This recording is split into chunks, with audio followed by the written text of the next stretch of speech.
Assalamualaikum warahmatullahi wabarakatuh. Materi kita kali ini yaitu tentang ukuran penyebaran data. Jadi di dalam ukuran penyebaran data itu ada apa saja? Jadi yang akan kita bahas di sini nanti ada 3, yaitu range, simpangan rata-rata, kemudian simpangan baku. Yang pertama range atau jangkauan. Nah, untuk jangkauan data tunggal ini sudah pernah kalian coba dalam pada saat kalian mau membuat tabel distribusi frekuensi gitu ya. Jadi dicari dulu rentangnya atau range-nya dari data terbesar dikurangi dengan data terkecil. Jadi kalau misalkan ada data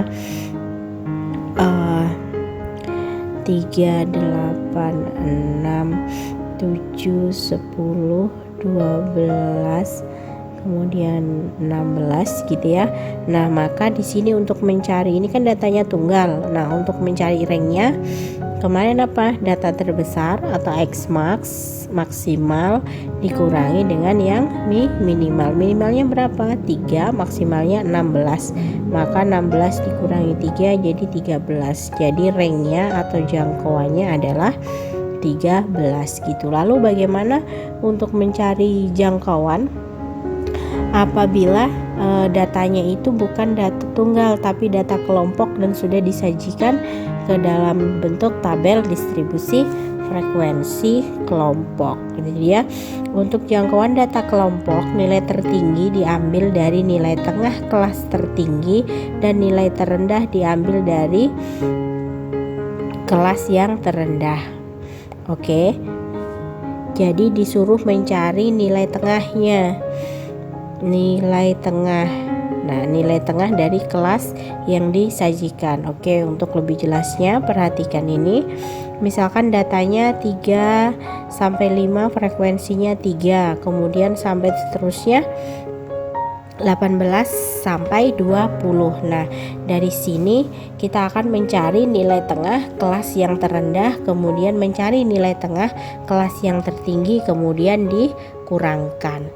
Oke, nilai tengah kelas terendahnya berapa? Kelas terendahnya kan 3 sampai 5.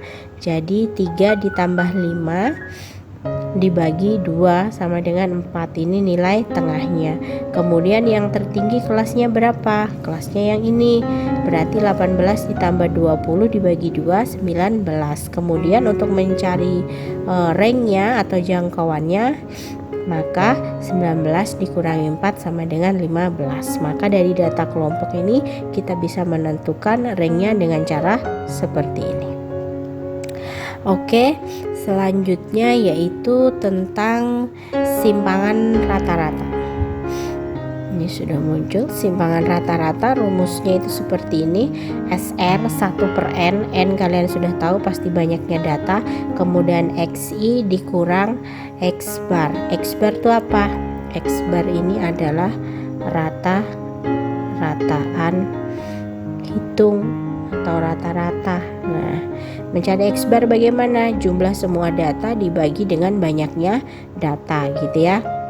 Ini ada contoh, diketahui untuk yang khusus data tunggal, diketahui datanya 7, 6, 8, 7, 6, 10, 5, tentukan simpangan rata-ratanya.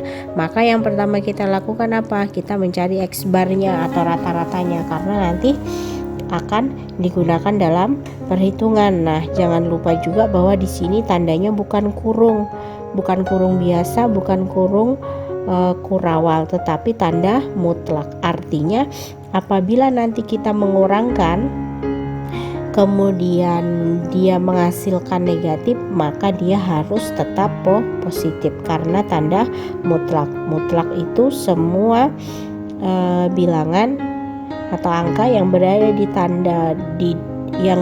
di dalam tanda mutlak, maka nilainya selalu positif. Nah, itu pelajaran kelas 10. Kemudian oke, kita cari dulu X barnya atau rata-ratanya. Kita jumlahkan dulu semuanya dibagi dengan banyaknya data. Banyaknya 7, jadi rata-ratanya 7. Kemudian kita substitusikan ke dalam rumusnya. SR-nya 1/7, ini 1/n, kemudian sigma dikurangkan semua datanya, 7 dikurangi 7, 6 dikurangi 7, 7-nya dari sini ya. Kemudian rata-ratanya, karena ini kan XI berarti data dikurangi X bar, X barnya 7, jadi terus sampai data terakhir yaitu 5. Nah kemudian 7 dikurang 7 itu 0, 6 dikurang 7 berapa? Negatif 1. Karena ini tanda mutlak, nanti dia tetap 1, negatifnya hilang. Oke, selanjutnya 1 tambah 1 ini sudah hasilnya, nanti kalian cek gitu ya. Maka SR-nya 8/7. Kemudian bagaimana kalau simpangan rata-rata untuk data kelompok? Untuk data kelompok rumusnya seperti itu, sigma dimulai dari I sama dengan 1 sampai dengan N. Untuk FI berarti jumlah frekuensi atau banyaknya data dikali dengan mutlak XI dikurang X bar per sigma FI. Oke, per banyaknya data. Sebelumnya kalian harus tahu dulu untuk mengerjakan hal seperti ini akan lebih mudah apabila kita menggunakan tabel. Jadi semua penjumlahan atau pengurangannya yang ada di dalam rumus ini kita sajikan saja dalam tabel. Dan kalau kamu menggunakan tabel, ingat ya, pakai penggaris supaya rapih. Jangan bengkok-bengkok tanpa menggunakan penggaris. Gunakan penggaris supaya rapih, dan itulah ciri-cirinya bagaimana mengerjakan matematika itu harus disiplin. Jadi kalau memang garis bentuknya tabel ya berarti lurus, nggak ada belok-belok gitu. Oke, misalkan contohnya seperti ini. Ada data 141 sampai 145, kemudian frekuensinya 2 dan seterusnya. Kemudian dari sini apa yang akan kita lakukan? Kita akan menambahkan kolom itu untuk perhitungan. Nah, kita tambahkan XI. XI apa? Nilai tengah. Ingat kemarin di video sebelumnya untuk mencari X bar atau rata-rata data kelompok apa? Sigma FI dikali XI dibagi dengan sigma FI gitu ya. Maka ini dikalikan, nanti kalian gunakan kalkulator, ibu langsung saja. Kalau ibu hitungan satu-satu habis waktunya nanti. Jadi tinggal kalian perhatikan di sini FI, ini anggap FI frekuensi gitu ya. FI dikali XI. XI-nya ini adalah nilai tengah. 141 ditambah 145 dibagi 2, hasilnya 143. Kemudian ini juga selanjutnya dihitung. Kemudian dikalikan FI dikali XI, 143 dikalikan 2. Jadinya 286, berlaku juga untuk seterusnya.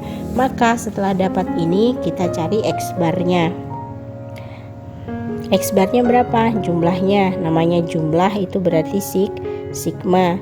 Sigmanya jumlah FI dikali XI 6300 dibagi dengan sigma FI dibagi banyaknya data 40 157,5. Kemudian ini untuk mengurangkan nanti XI ya, FI nya kan sudah dapat 40. Sekarang XI dikurang X bar, XI ini dikurang 157,5, maka kita buat tabel bantuan lagi. Nah, FI dikali XI dikurang X bar, ingat tandanya mutlak, maka hasilnya seperti ini. Kemudian ada sigmanya, jumlahnya 260, maka masukkanlah ke dalam rumus ini, didapatkan berapa? SR-nya atau simpangan rata-ratanya adalah 260 dibagi banyaknya data 5,15. Gitu caranya ya.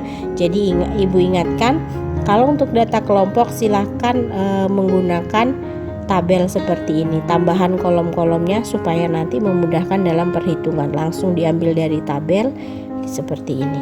gitu. Kemudian selanjutnya yaitu tentang simpangan baku. Ibu rasa di simpangan baku ini sudah ada di buku kalian, tinggal kalian pelajari. Ibu tidak berikan contoh.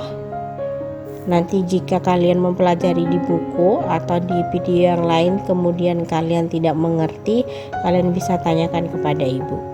Simpangan baku untuk data tunggal rumusnya yang dipakai seperti ini, ada di buku kalian. Kemudian untuk simpangan baku data kelompok, rumus yang digunakan seperti ini. Silakan contoh-contoh soalnya kalian amati di buku paket kalian.